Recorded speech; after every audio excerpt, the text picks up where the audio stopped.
But in that playoff, Bernard King just would not let us lose. Lewis went up with the left hand. In today's video, I react to the NBA, the history of the New York Knicks 1989 documentary. Make sure you hit that like button, hit that subscribe button coming through the door, especially if you're new. Let me know what you guys think about this documentary, and make sure to let me know in the comment section which documentary you would like to see me react to next. With that being said, let's get into this video.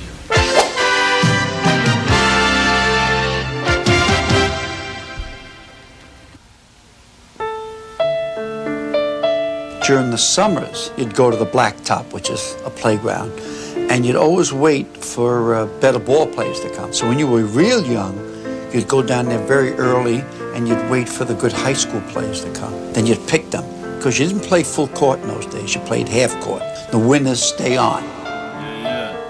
Now Frazier takes the ball. He looks, still looking, throws for the basket to Reed. Layup is good! The Knicks win it! The Knicks win it! I don't care where you go, when you still refer to going back and playing in Madison Square Garden. You want to play well in Madison Square Garden. If you're going to have a good game, please let me have it in Madison Square Garden.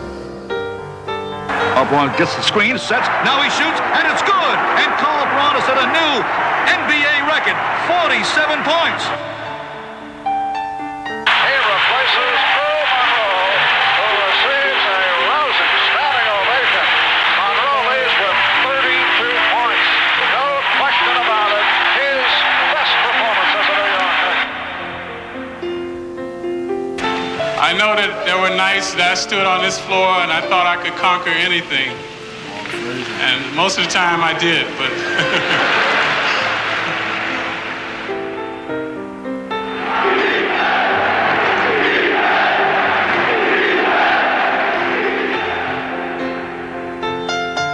When you've been a part of an organization like the New York Knicks, you're always a New York Knick. It's something that you'll carry with you and for you the rest of your life. The New York Knicks, for their first pick, select Patrick Ewing. Everybody in the city of New York knows and understands and appreciates basketball. I don't think there's another city in the country that can say that.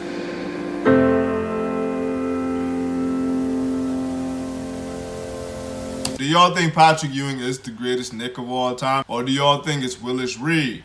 Or do y'all think it's Walt Frazier? Let me know what y'all think in the comment section.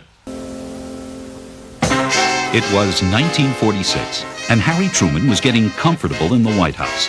It'd been a year since the boys had been sent home from overseas, and post-war America was in a swinging mood. It was time to kick back and welcome in peace and prosperity. Americans wanted to have fun again, and nobody better exemplified that spirit than New Yorkers, who filled the ballrooms at night and flocked to the ballparks during the day. Whether they journeyed to cozy Ebbets Field to see the Dodgers, to the Polo Grounds to watch the Giants, or up to Yankee Stadium to catch the Bronx Bombers, New Yorkers seemed to have an unquenchable thirst for sports. For boxing enthusiasts, no city featured more big names or top-ranked bouts. And for basketball fans, the place to be was Madison Square Garden. The college game was at the height of its popularity. Renowned coaches Joe Lapchick of St. John's, Claire B. of LIU, Howard Kahn of NYU, and Nat Holman of City College presided over 4 of the nation's premier programs. And teams from across the country voyaged to the Garden to test their mettle against these urban powerhouses. It was in this environment that the New York Knickerbockers were formed. And on November 1st, 1946, these pioneers of professional basketball traveled north to Toronto to play the inaugural game in NBA history. It was a thrill being an original Knick. You know, like any good house, it's built on a strong foundation. And we felt, at least I felt, that I was a pathfinder. I was there at the beginning. Toronto was in the league at that time, and due to a hockey game, we were scheduled to open on November 1st, which is the day before the rest of the league opened. And lo and behold, I scored the first 2 points. And it was a great feeling. That was, open the league, scored the first 2 points. I got a charge out of that. The Knick team that opened that cold night in Canada was New York in every sense of the word. Did y'all know that New York first opened up in Canada, though? Let me know in the comment section if y'all actually knew about that, because I just learned about that just now. Their first official game was in Toronto. Opened that cold night in Canada was New York in every sense of the word. The style of play of the original New York Knicks was very much the New York style. Other teams throughout the rest of the country used power athletic basketball. But New York kids who played in the playgrounds and the schoolyards of New York were cuter. They could ball handle better. They used the old give and go. Backdoor passing was very much in vogue with New York basketball. These were all New York City kids playing New York City basketball. But New York was a college basketball town, and early on, the Knicks would struggle to find their place in the limelight. None of the writers really believed that we were better than the college teams. So we actually had to go to their gyms to prove that we were better than the college team. Nobody knew who the Knicks were. Fortunately for the Knicks, their founder and team president was famed promoter Ned Irish. It was Irish who had been instrumental in popularizing the college game in New York, and now he would set about duplicating that success with his trademark efficiency. Nobody had agents in those days. You dealt directly with the team. And I dealt with him, and he said, oh, well, how about $2,500 to start with? And if you make the team, I'll give you another $1,000. And also, my bonus that night was 2 tickets to Sonia Henny's Ice Follies. The Knick team that Irish fielded would qualify for the playoffs in each of their first 10 seasons. They attracted a loyal following and made 3 consecutive trips to the finals. Coached by the famed Joe Lapchick, they featured explosive scorers Carl Braun, Vince Barilla, and Max Zaslofsky, the unlikely brother tandem of quiet Dick McGuire and always outspoken Al. Super sixth man Ernie Vandeweghe, popular center Connie Simmons, and all-star forwards Nat Sweetwater Clifton and Harry the Horse Gallatin. These Knick teams were exciting, they were colorful, and they were good. We had some people who were very fun-loving, a lot of extracurricular fun and laugh. But when we went on the court, we were a very, very aggressive group of boys. It came down and generated from the coach. Now it's a 3-on-2 principal fast break. Make sure one thing, we're using the inverted 11 defense, so we use the foul line on the pass back. All right, now let's start. When the Knicks lured the heralded Joe Lapchick from St. John's, they acquired not only a highly respected coach, but also a man who would help shape the personality of their young franchise. If you make a unit, if you put guys together and you will them to win, they can do it. The difference in anything in life is a half a step, and there's no I in team. And that was Joe Lapchick's way, was to make you a team. He was a hell of a guy to play for. I mean, you know where you stood with Joe all the time. There were no, behind the scenes. He'd come right out and tell you what he felt. And boy, he would tell you at times, too. Joe Lapchick tried to build character. He wasn't a coach's coach. He was a man's coach. Okay. Nobody embodied the spirit of the early Knicks more than the McGuire brothers. A brilliant playmaker, Dick was as modest as he was talented, while rough and tumble Al was known less for his play than for his brawls and brash statements. Al was funny because Al used to say he could eat up Cousy and guard him and so forth. He had played Cousy that night and we'd beat the Celtics. And then we went in the dressing room. He stood on the trainer's table and said, "I own Cousy," which we all got a laugh. I'd be sitting in that car with my mom and my dad, waiting for Dick so we could ride back down to Rockaway Beach where we came from. And obviously reporters never wanted to talk to me because the only thing I could say that I could stop Cousy or give some crazy dance hall statement that kept me around for a couple of years. I was a pretty good defensive player. He wasn't much of an offensive player. And thank God I got out of it real quick and went to coaching. Let me tell you about Dick. My brother Dick distributed the ball before people understood distributing the ball. Dick Dick and Bob Cousy were the playmakers in the league. They were the best too. And Dickie they called him Tricky Dick, and that's what he was. He was, upper slick with the ball. He was the silent leader of the Knickerbockers during that run in those years. When they get down to prime time, get down the last 2 minutes of the game, put the ball in Dick's hands. And Joe Lapchick would say the same thing. In 8-time team scoring leader Carl Braun, the Knicks possessed an offensive superstar whose uncanny shooting touch excited the fans and inspired new forms of description.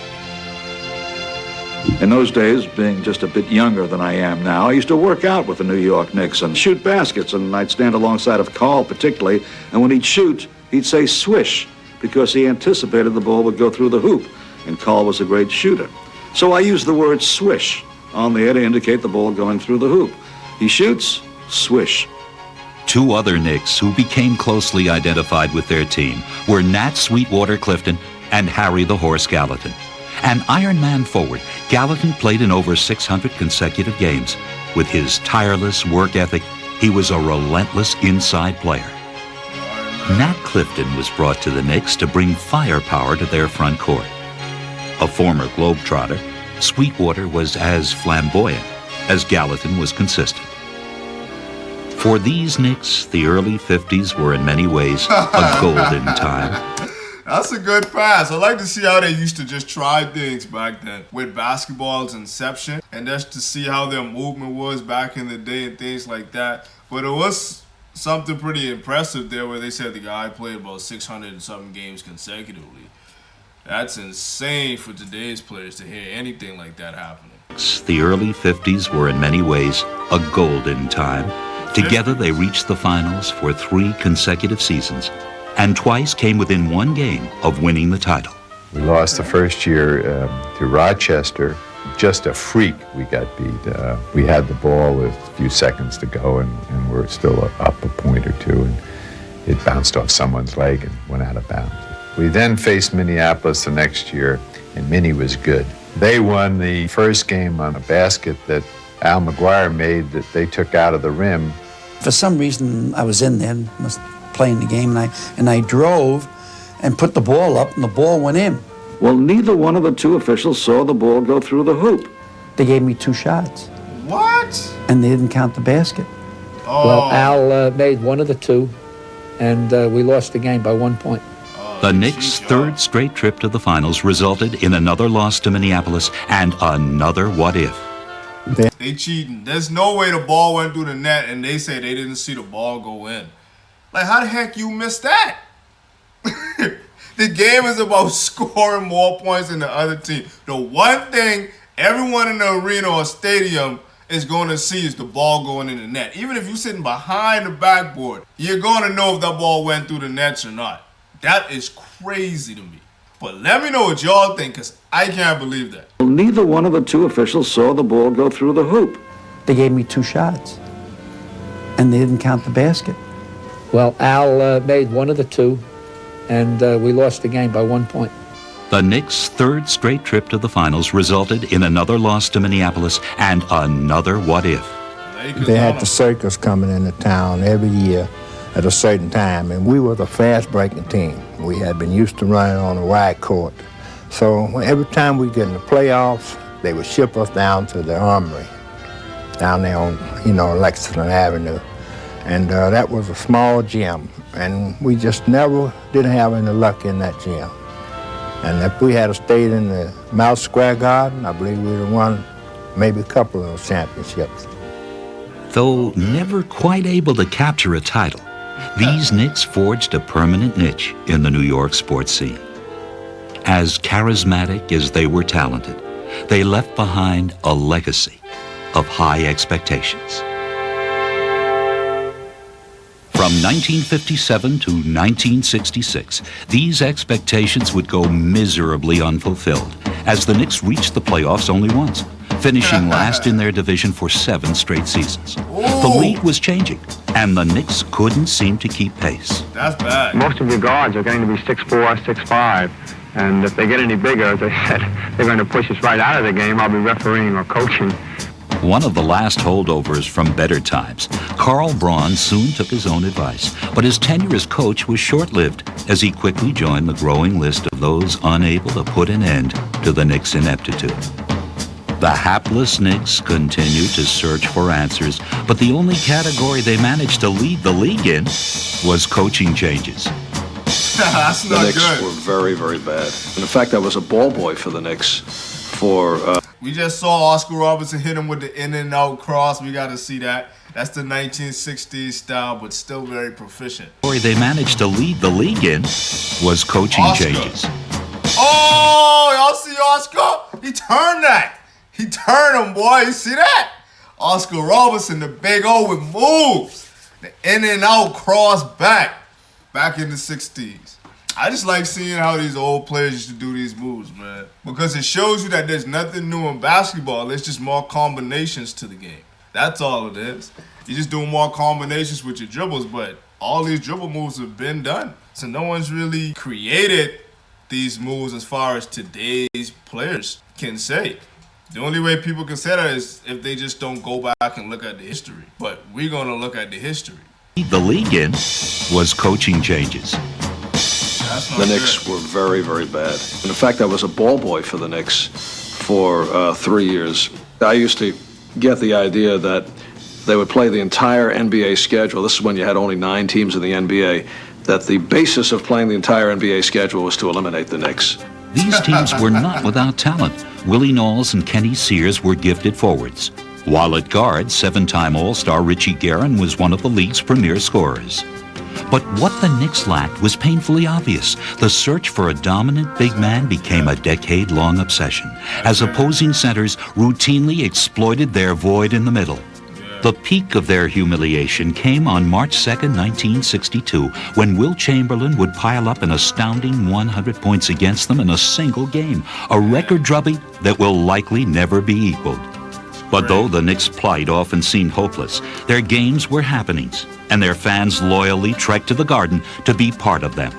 First of all, when you went to the Garden game, you had this area where you walked in that everybody, all your friends convened. Under the marquee. Under the marquee. Used to talk basketball. When the game was over, we didn't go right home. We discussed it under the marquee. The old Garden, what hits me, first of all, is Nedick's. I remember Marty Glickman, when a guy made a shot, he'd always say, good like Nedick's. And then on the other side of the rotunda was a Adams hat store. In those days, everybody wore hats. The old Garden, the marquee, well, you know, it should have been put in the Smithsonian Institution. That's what should have happened to it. And the lobby of the old Garden was a club. They made it a club. They just congregated there. If you wanted to meet somebody who was going to the fights or going to the game, you walk in the lobby, you'd know where they are. You knew the Garden. You walked around. You knew which hot dog stand had the best hot dogs, which one served the drinks with ice and all that. It's like a relative. It's like a best friend. It's something that's part of you. In the spring of 1964, the Knicks would make Jim Barnes the first pick of the college draft. He was to be their center of the future. In the second round, they would choose another center, whom they hoped to convert to forward. His name was Willis Reed. While Barnes' first season in New York would be his last, Reed would win Rookie of the Year. There you go. Veteran guard Dick Barnett had grown unhappy as a Laker reserve. In 1965, he would be traded to the Knicks and flourish as a starter. During that same season, Cassie Russell was completing his career at Michigan. The nation's most coveted collegian, he would join the Knicks a year later, helping them make the playoffs for the first time in 8 years. 1967 would see Walt Frazier journey to the Garden to lead Southern Illinois to the NIT title. Okay, so now the Knicks getting it all together. 2 months later, the Knicks would make New York his permanent home. As Frazier was becoming a Knick, Bill Bradley was winding up his 2-year Rhodes Scholarship at Oxford. Nationally celebrated in his playing days at Princeton, Bradley, too, would join the Knicks that year, crossing the Atlantic to make his highly publicized NBA debut. With the additions of young guards Bradley and Frazier to a team that had made the playoffs a year before, the Knicks' expectations were the highest they had been in over a decade. But as the 67-68 season began, they found themselves inexplicably struggling, in need of new direction. They would hand the team's reins to their chief scout, And so, a reluctant William Red Holzman became coach of the Knicks. I didn't want to coach, and I tried to get out of it. But they said, there's nobody else, it's you. You got the job. Protests notwithstanding, he would bring immediate results. Red came in, he was demanding, and he said that there were certain things he was going to put up with, and there were certain things he wasn't going to put up with, and I think guys respected him for that.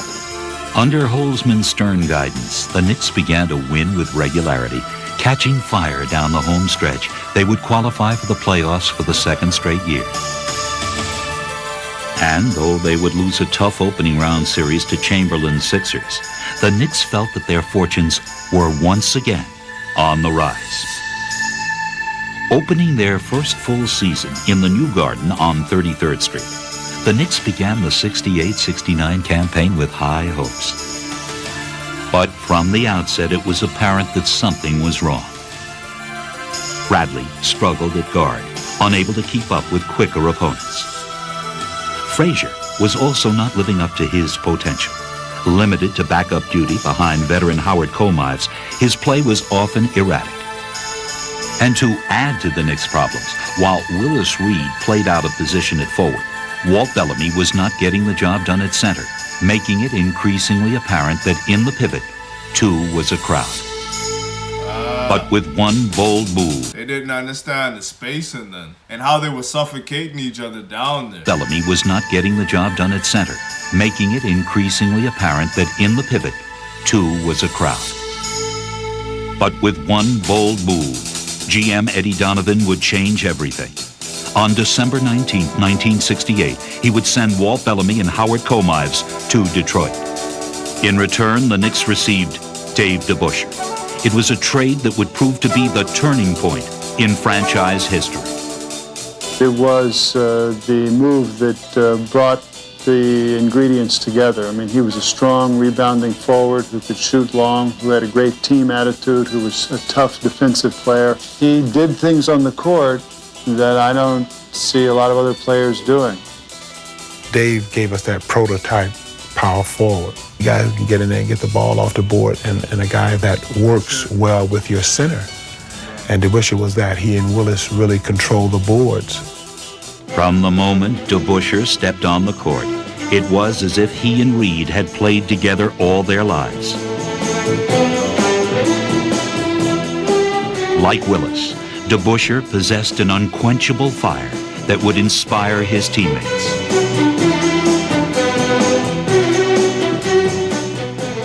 Really, the key was not just my arrival. I think the key was that it really put Willis in the center position, which was vitally important. And the other thing was that it really gave Frazier the confidence that now he was to run the team. It's his basketball. He's the quarterback, so to speak. Now let's do it. When they traded Komives with Bellamy, I was the guy. I was the starting guy, and it worked beautifully. With Frazier running the team, the puzzle was almost complete. Nice ball movement. Ironically, it would be injuries to Cassie Russell and Phil Jackson that would provide the final piece. To fill the void in the front court, Bill Bradley would be moved from backup guard to starting forward, where he too would flourish. What happened was those five players of Barnett, Frazier, DeBusschere, Bradley, and Willis had to spend about 40 minutes on the floor together every night. And together, they would form a unit whose unwavering devotion to teamwork would ultimately become the foundation of its greatness.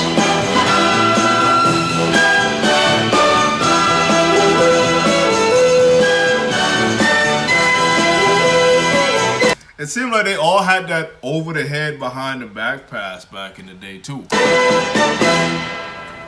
The Knicks would go on to win 36 of their last 44 games and surge into the playoffs as the hottest team in the NBA.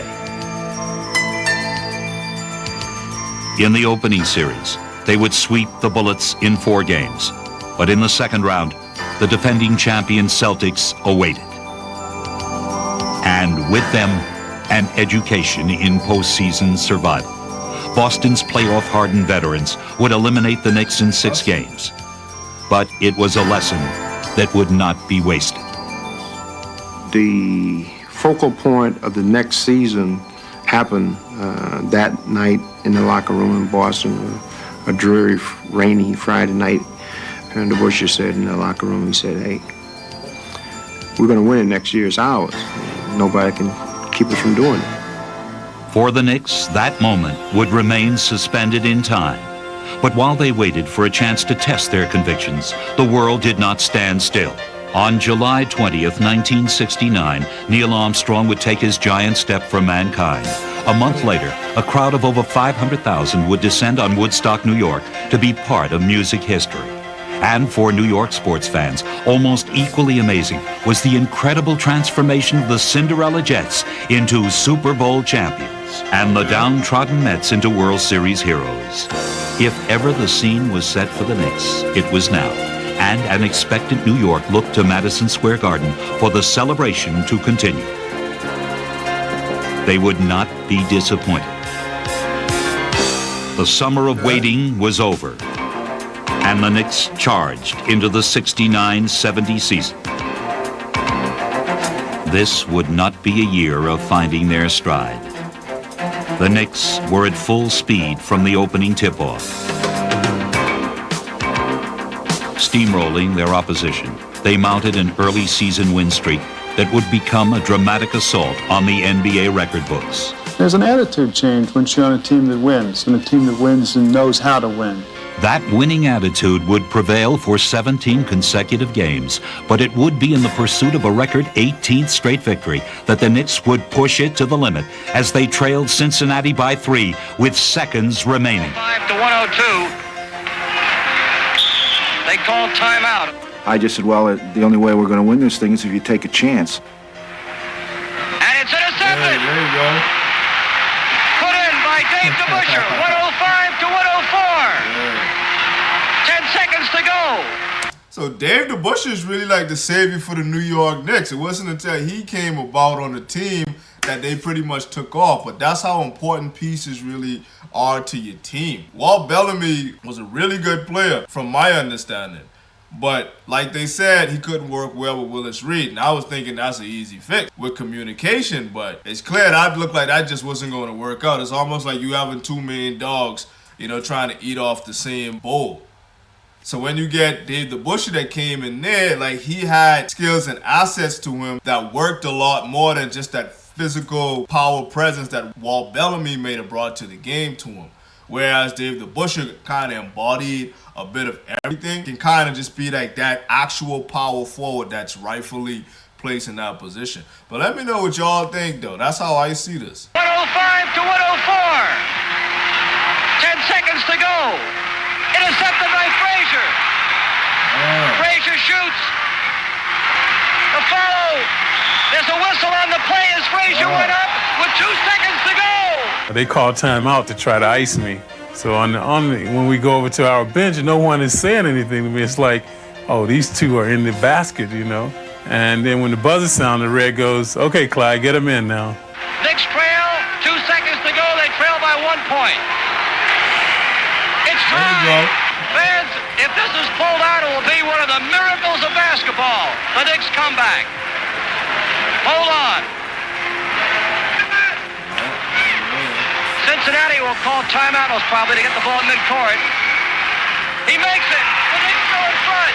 They throw in. Reed intercepts. Steal again. Reed shoots. The ball game. Hold it. We have no official. It's over. All over. The Knicks win 106 to 105. While it was the win streak that grabbed New York's attention, it was the Knicks' style of play that stole its heart. We were a team, and we knew that none of us would be as strong individually as all of us were together, which was a very powerful metaphor that I think a lot of people in New York saw. And then the crowds that came were knowledgeable crowds. I mean, you'd have people applaud the pass that led to the pass that led to the basket. Clyde and I used to have a play where he'd go backdoor and I'd hit him with the pass, and the crowd could anticipate when this play was going to happen. You could do this in other places. They would never understand. They would never appreciate the nuance of the game. So if you knew you were playing for a crowd that understood what they were seeing. What they saw was a team whose motto was hit the open man and whose unselfish philosophy bound together its members and inspired its fans. We had 5 guys that come from different and varied backgrounds. But when we came to play as a team, man, it was something beautiful to watch because the ball really moved around the court. I think people identified with our team. The electricity that it went through not only Madison Square Garden, but the whole city. It was a love affair, really. The Knicks would finish the season with a league best 60 wins, but this year, only a championship would be good enough. The playoffs' first series would pit them against Earl Monroe's Bullets, and from the Pearls' first dizzying spin, it was clear that it would be a grueling one. But the Knicks would stop Monroe when it counted, using their trademark helping defense to thwart the Bullets in the clutch and eliminate them in 7 tough games. In round 2, the Knick defense would face another monumental test in the Bucks and their phenomenal rookie center Lou Alcindor. Employing Red Holzman's team concept, the Knicks had led the league in defense. The anchor of that defense, Willis Reed, would now push Alcindor out of his shooting range, while his Knick teammates disarmed him. The Knicks easily wrapped up the series in 5 games. The finals would soon begin, and the Lakers were headed for New York. Wilt Chamberlain. So this gonna be that rematch from the 1950s when they was cheating them, and George Mikan and the Minneapolis Lakers was winning all them championships. We're headed for New York. Wilt Chamberlain, Elgin Baylor, and Jerry West, the top 3 scorers in playoff history, would lead LA into the Garden. These legendary superstars would pose the final challenge to the Knicks' championship quest. The awesome task of stopping Chamberlain would fall on the broad shoulders of Willis Reed, and their battle raged as their team split the first 2 games in New York. For Game 3, the series would shift to LA, and Reed and Chamberlain would continue their ferocious struggle as both teams fought vainly to gain an advantage. And the score remained deadlocked into the waning seconds of the contest. On the clock, 7, 6, 5. DeBusschere shoots. Hit with 3 seconds to go. 2 seconds. 1 second. Okay, it's that West shot. Throws it up. Bam! He makes it. West threw it up and makes it. The ball game is tied. Jerry West made it from the other side of the midcourt stripe. Now we walk to the huddle. They had to get fans off the floor and everything else. Dick Barnett came to the huddle and he said, what's wrong, guys? He said, this game's not over, it's just started. Taking their teammates' words to heart, the Knicks stole back the momentum and the series lead.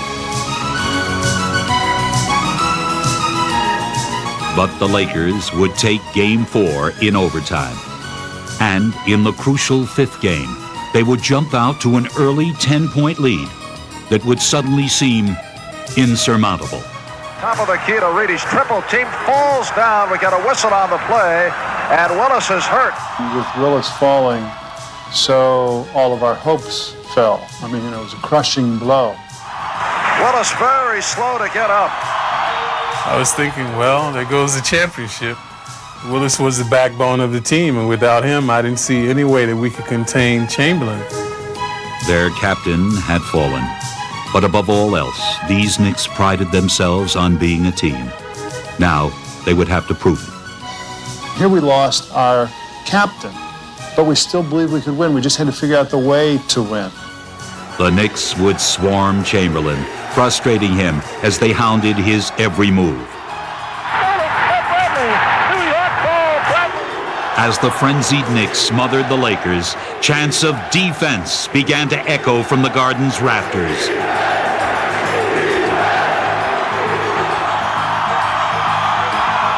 Down court, on the drive, all the way, running. It is sheer bedlam here at Madison Square Garden.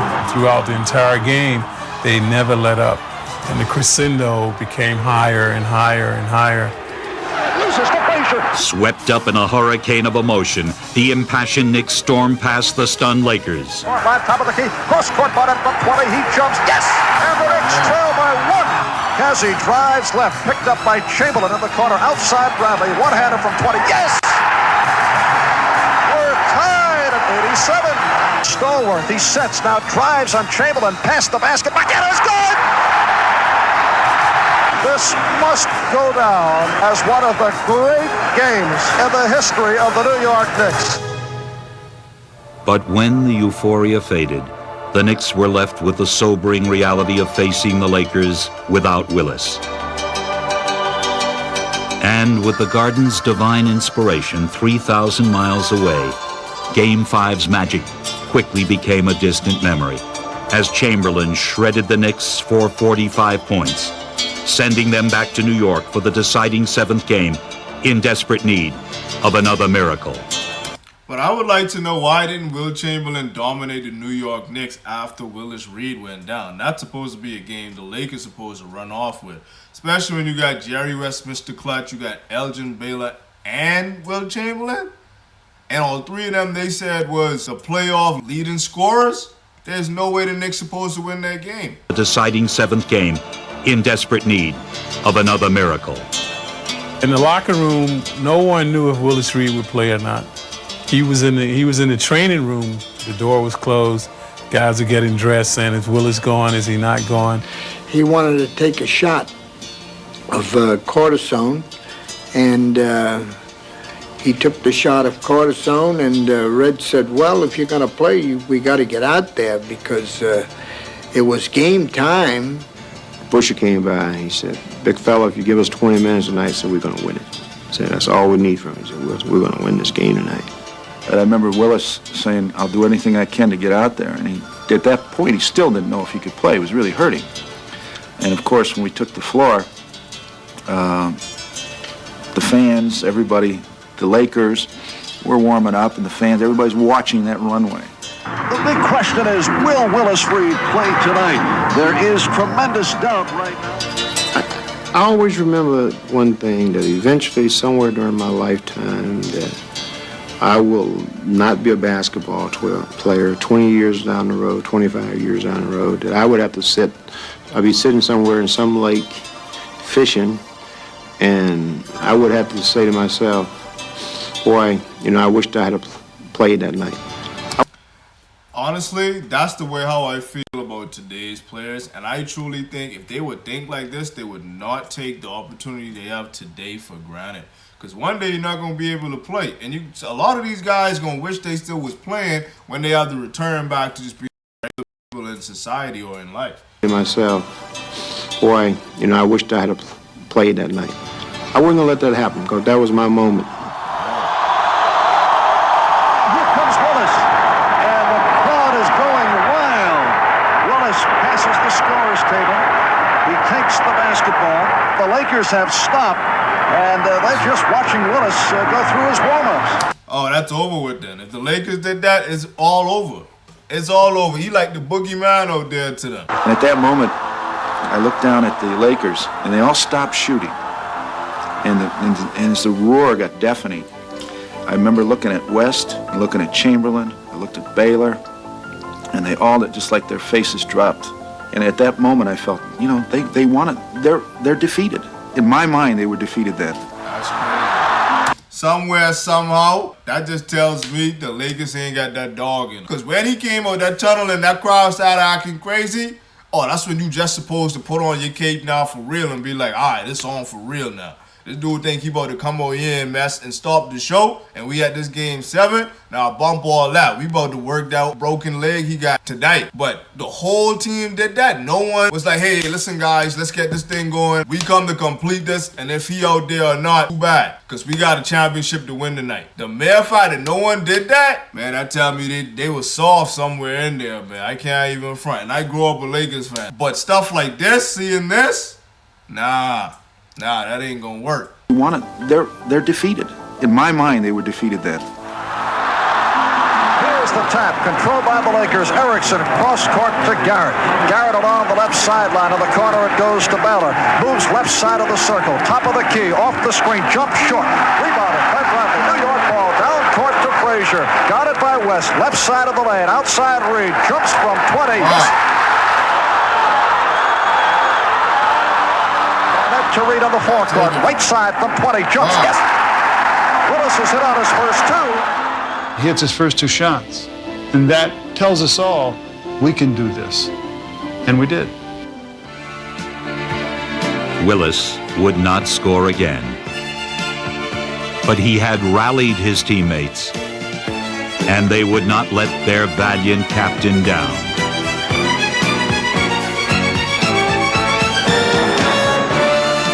Garrett of the Lakers. He bullets one down court that is intercepted by the Busher. Fast break for the next to Busher on the drive. Leads Reardon, driving shot is good.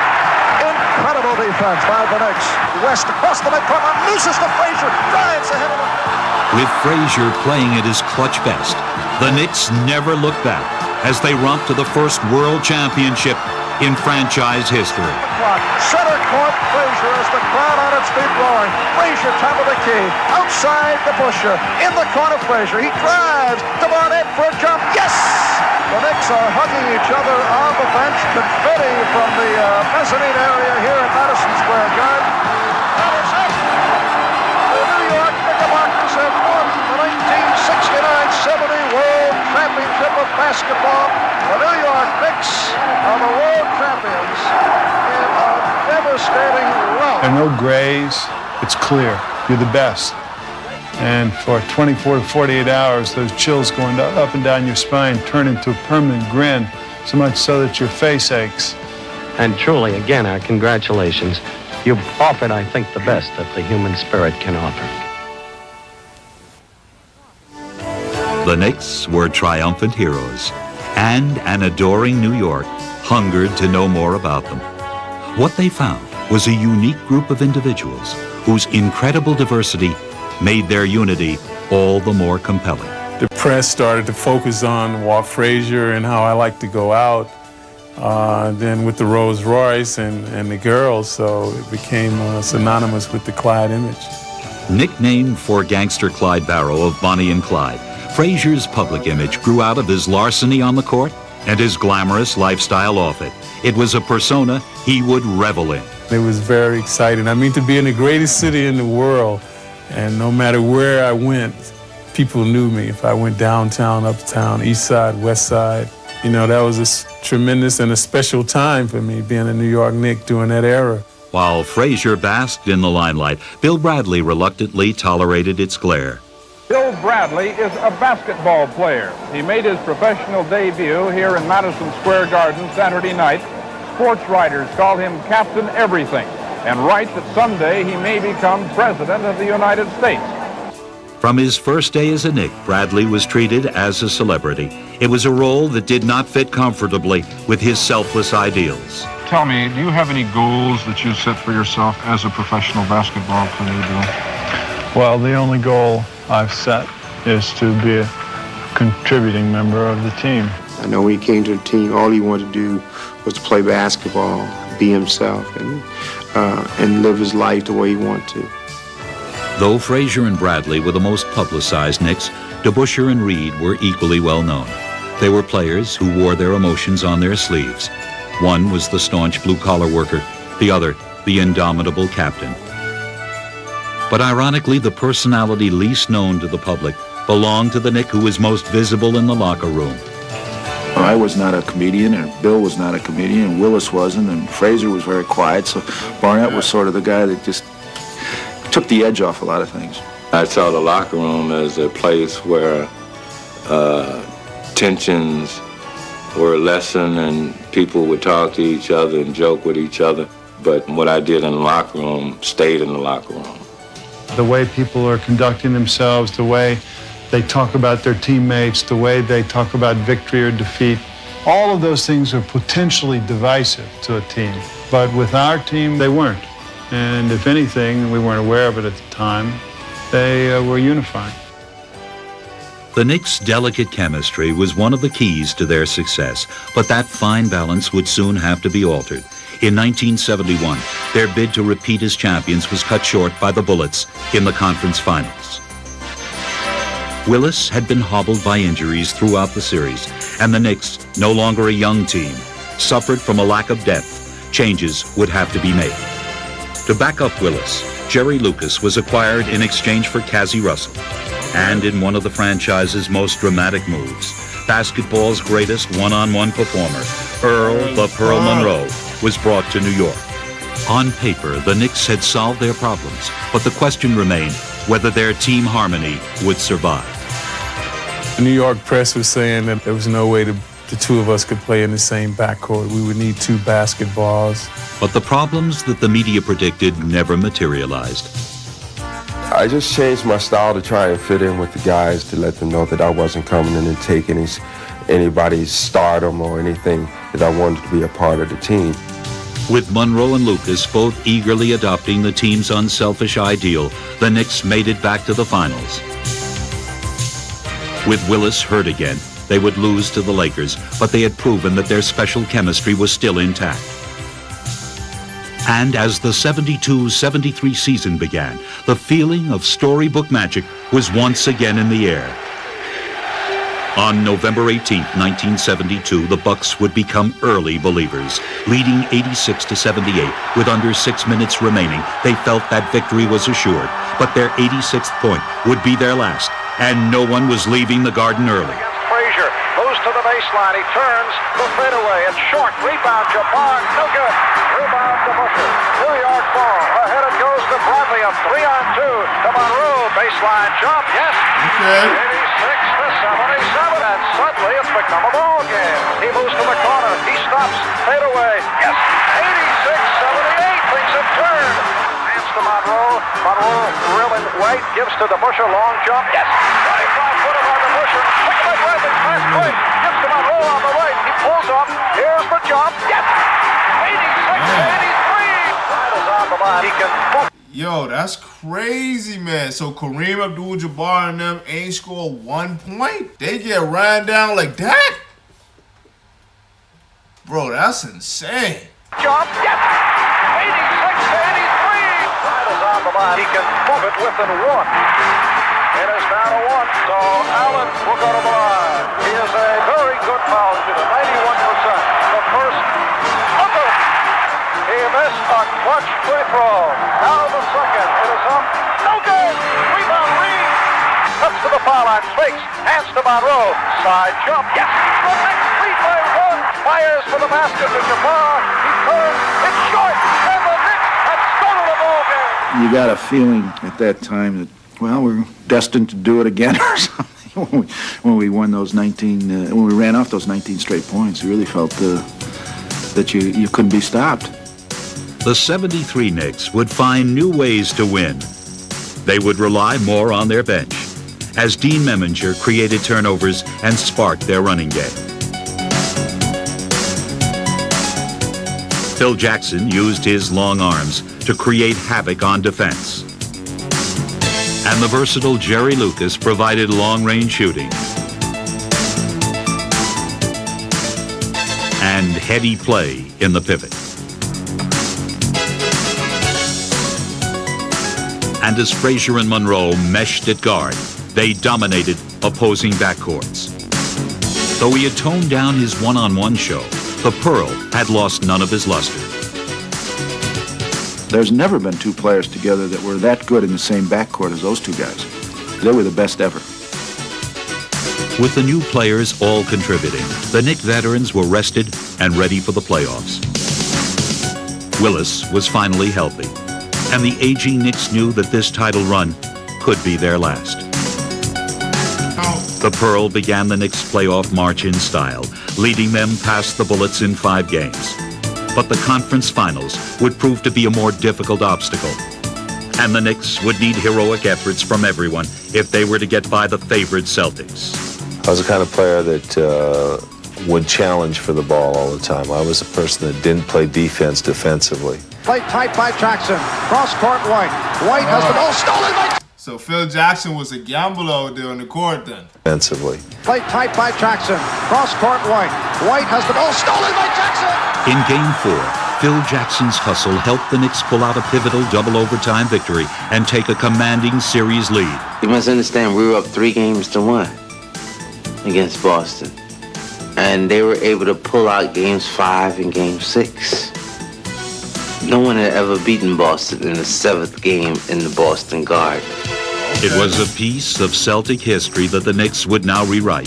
Meminger would come off the bench like a whirlwind to ignite the Knicks. And with Clyde pushing the offense into high gear, New York convincingly defeated Boston on its home floor, dealing a painful blow to the Celtic playoff mystique. A second title was almost within reach. As they had in their first championship season, New York would face LA in the finals.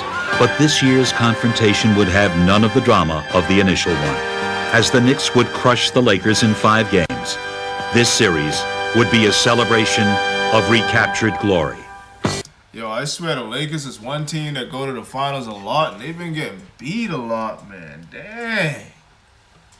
The Lakers supposed to have the most NBA championships right now in the history of basketball. And a tribute to enduring determination.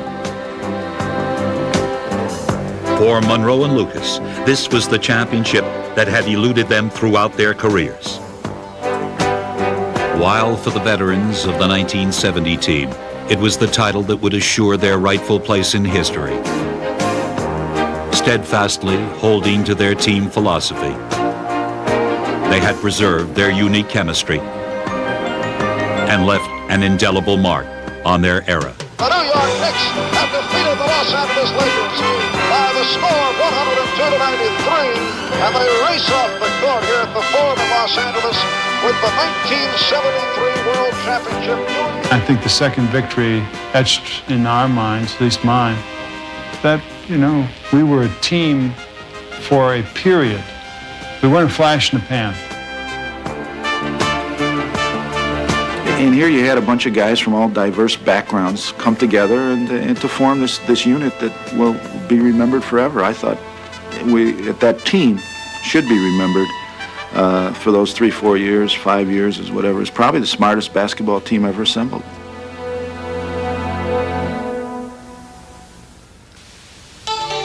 With the retirement of Reed, Lucas, and DeBusschere, the Knicks of 1975 needed help.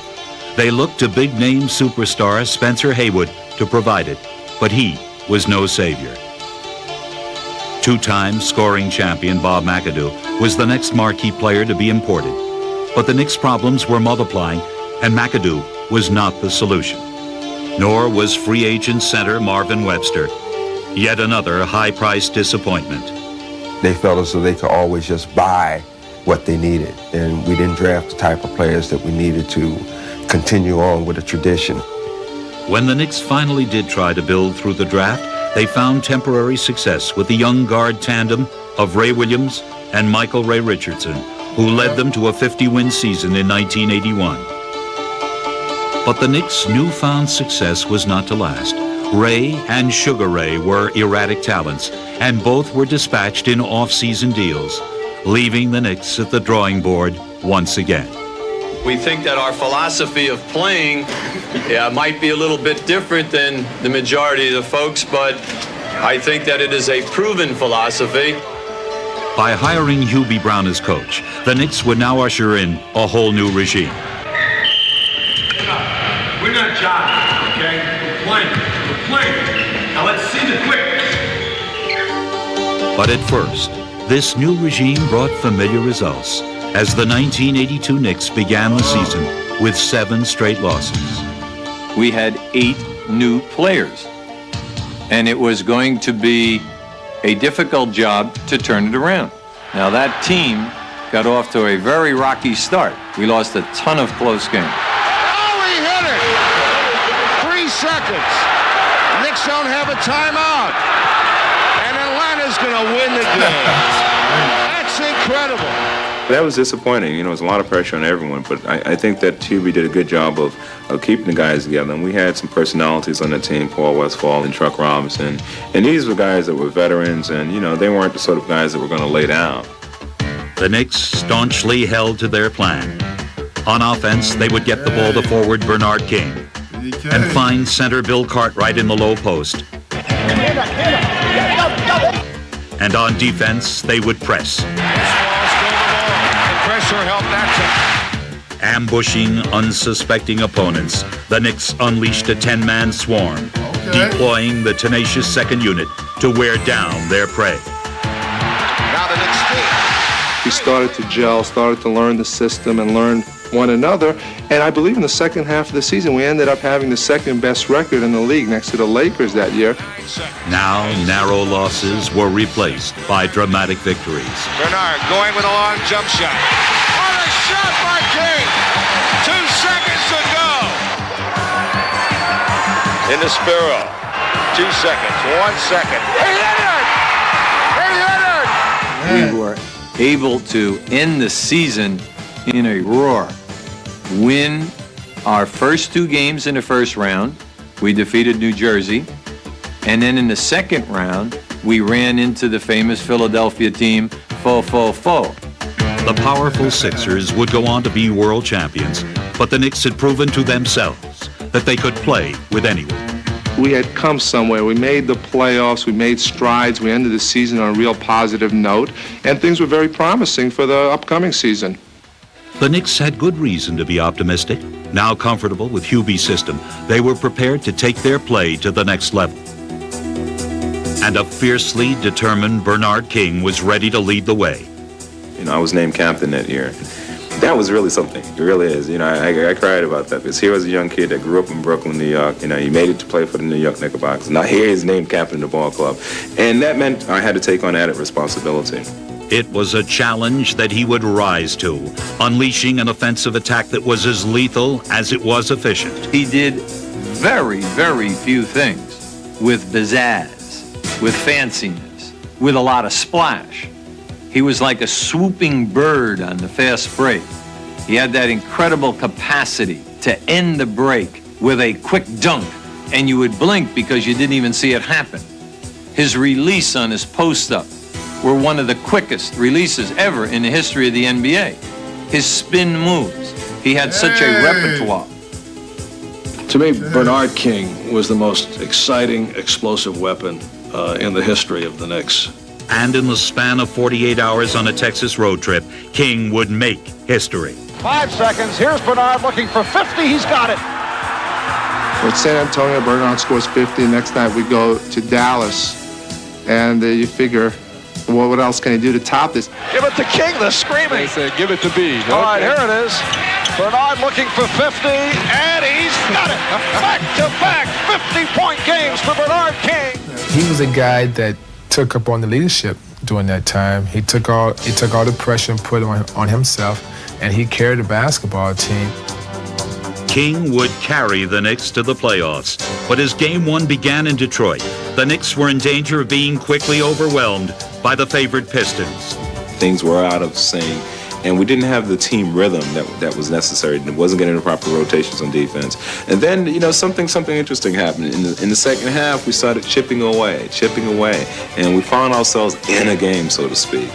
With the clock running down, the Knicks would again look to King in the clutch, but this time he would get help from an unlikely source. The steal by Walker. What a play. 50 seconds to go. The Knicks are down by 4. Here's King moving on from Puka. Yes, it's a 2-point game. Spearheading a frantic Knick press, rookie Darrell Walker rattled the Pistons, helping the Knicks erase a 6-point deficit in under a minute and take a 1-point lead with seconds to go. 5 seconds. Walker got a piece of it. 3 seconds. Lambier. And it's all over. The Knicks have stolen a ball game. They have defeated the Detroit Pistons 94-90. Though King continued to ravage the Pistons, averaging 43 points over the next 3 contests. What?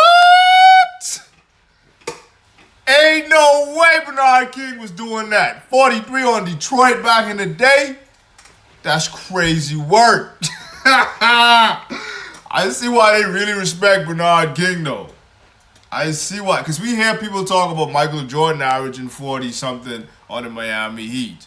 But no one be talking about Bernard King was doing the same thing on the Detroit Pistons. Continued to ravage the Pistons, averaging 43 points over the next 3 contests. Detroit would win 2 of them, forcing a deciding 5th game in a sweltering Joe Louis arena. It was at least 120 in there that evening. We had an added problem because Bernard King had the flu. He did not work out in a shoot-around. The flu was sapping his body. He had a splint on the middle finger of the one hand and a splint on the middle finger of the other hand, playing with 2 dislocations. Only the great ones can tunnel vision and focus and block out pain. And that's what Bernard King did. King, yes, and it counts. Shattering Elgin Baylor's 5-game playoff scoring record, King was unstoppable. There's King over Curran. Yes! 34 for King, and the Knicks now lead it 106-98. We were up big going into the last 94 seconds. And then Isaiah Thomas put on one of the greatest shows ever seen in the NBA. That's the great one right there. Zeke on him. He scored 16 points in 94 seconds. King went for the steal. Isaiah, 3-point attack. He's got it. For time. They even get the last shot. Isaiah checking the clock. 5 seconds. Here's Come on, Thomas. boy. He's stripped by Walker. Gets it down to Tucker. 2 seconds. Shoot it. He tries to get it away. Daryl Garrison is not going to allow, as timeout ran out, Hubie Brown can't believe it.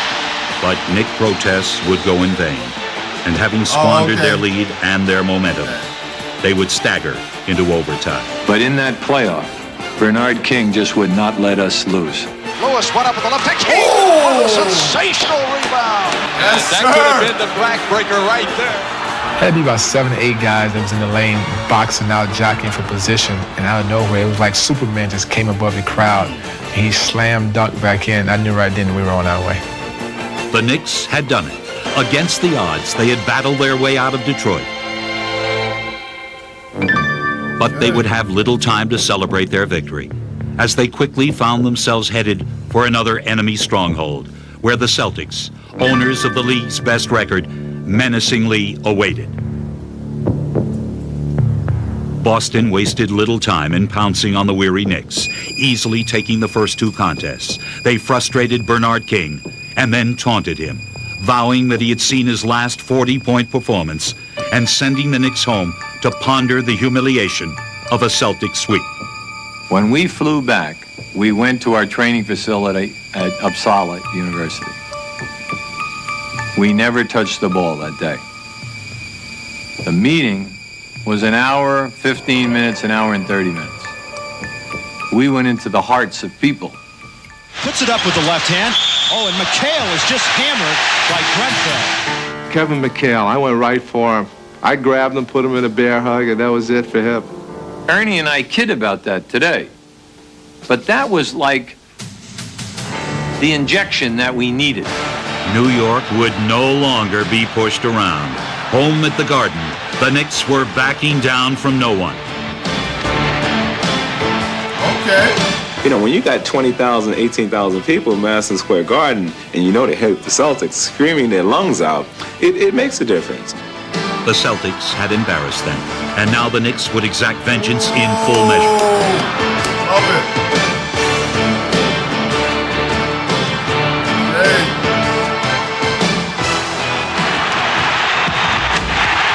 That's 40 points for Bernard King. We love that because now here's a guy saying, well, you're not going to get 40, and then you go out and get 46. The Knicks defended their home turf, winning all 3 contests at the Garden and taking the Celtics to 7 games.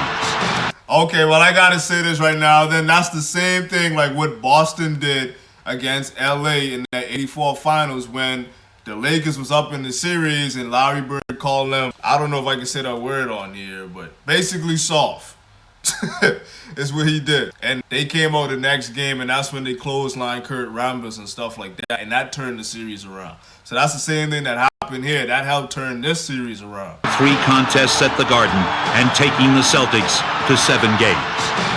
There would be no more taunts as the Knicks pushed the Celtics to the limit.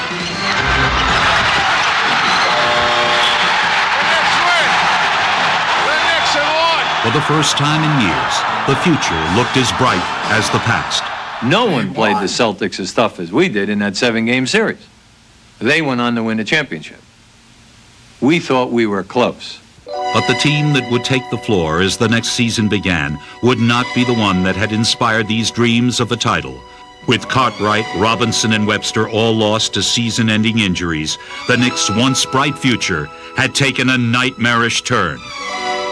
But the nightmare was only beginning. Look out. King hurt himself.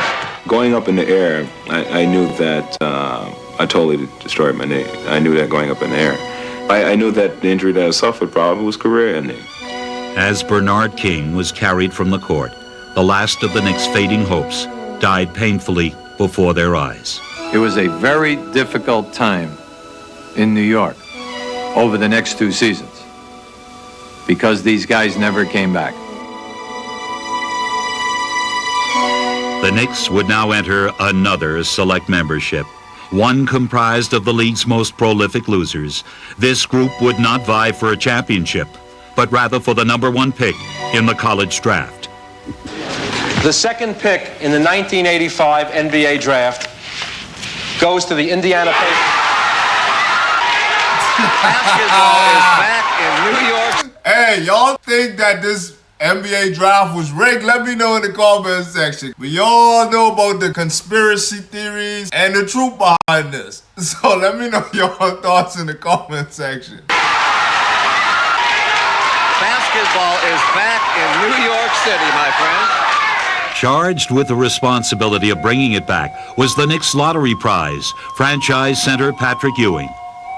Though Ewing would win Rookie of the Year, he too would fall prey to the Knicks' injury plague, missing 51 games over the next 2 years.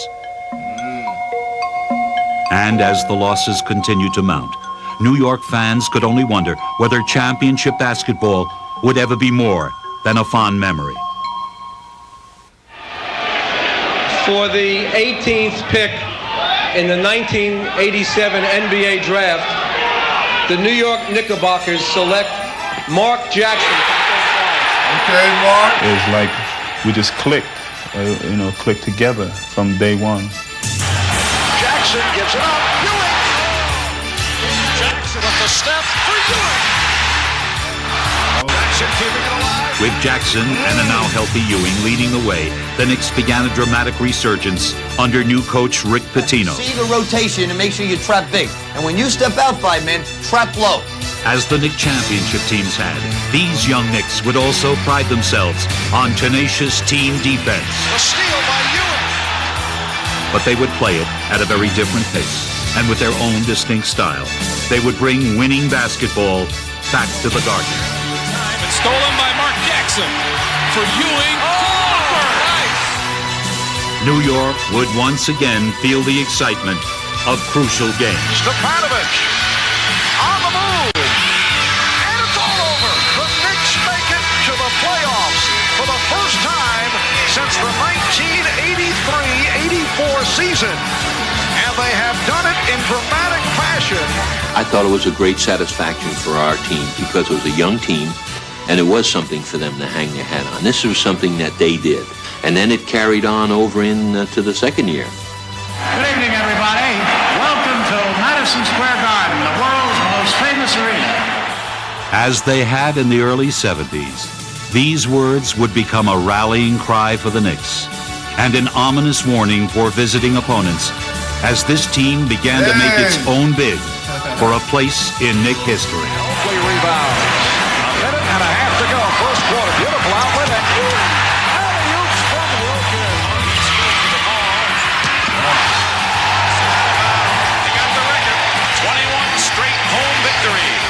part of the fans when the old Knicks team was shattering the records. So to be part of a basketball team that's attempting to conquer not only this one, but more records that they set is really special for me.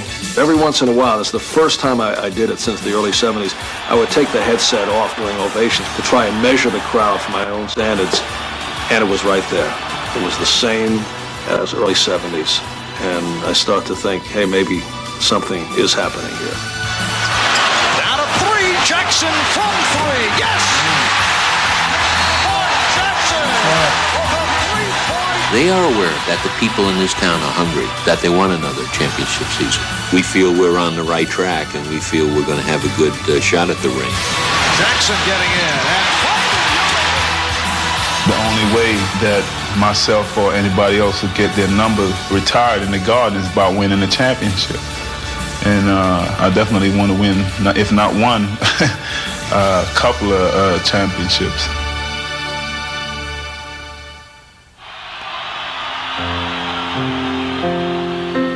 Ladies and gentlemen, one of the greatest players in the history of basketball, Willis Reed.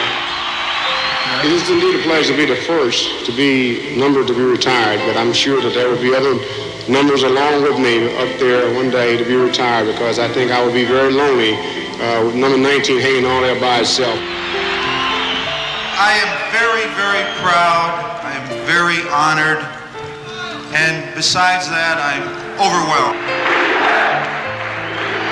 Here in the Garden on those nights a decade ago, when you roared, the building shook, and we gave our best. You've been very, very special to me in my life. And wherever I go in life, I'll always be a New York Knick. I thank you very much. It's all because of the fans and being a motivating factor, the standing ovations, being the sixth man on the floor. These are all memories that I'll never forget. And I just like to say thanks, New York, for everything. It looks like that's the end of the video, guys. Let me know what y'all think about this New York Knicks documentary, the history of the New York Knicks. But I've learned a lot of stuff here today. Let me know if you guys learned something new. Which documentary do you think I should react to next? Make sure you hit that like button, hit that subscribe button if you haven't yet. And with that being said, I'll see you guys on the next one.